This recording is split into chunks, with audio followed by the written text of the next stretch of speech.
So that's a little look at where we may see something happen through the evening. Let's talk about what we have seen happen. One of the hardest hit areas overnight, northern Johnson County. They had huge hailstones pounding several neighborhoods there. Our Jason Allen is in Burleson, spent most of the day there, and you've seen some pretty extensive damage. Street after street, you're going to find it here, Doug. And these were big, heavy hailstones, right? So think golf ball, tennis ball, baseball size, probably some. They were even bigger than that. You don't see window damage on a lot of these homes because the wind wasn't really blowing. But what you do see, and Mike's going to go ahead and focus in here on this house back over our shoulder.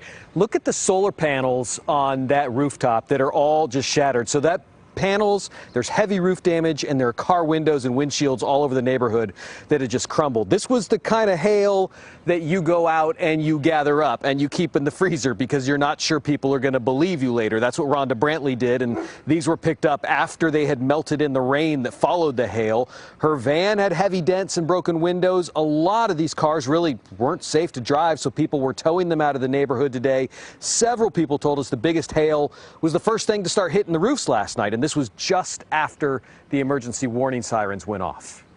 People were moving their babies from their baby beds because they were afraid the glass was going to get broken out. It was just, I mean, we don't have babies, but neighbors were doing that.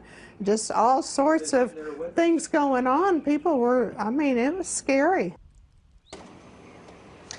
Challenge then this morning was to try to find someone to fix all of this damage. Plenty of roofers around in the neighborhood, but some people were telling me that as they're trying to fix their cars, they're hearing, Doug, that it may be weeks. Some of them making phone calls to body shops that are already telling them, don't bother bringing it in because we've already got enough work to keep us busy for months. Yeah, that makes sense. And you know what? All this is happening at a time when we're all getting the insurance premiums that have gone skyrocketing with our cars and with our roofs, obviously, and with our homes. Jason, thank you very much for taking us inside. We're feeling for everybody dealing with that damage.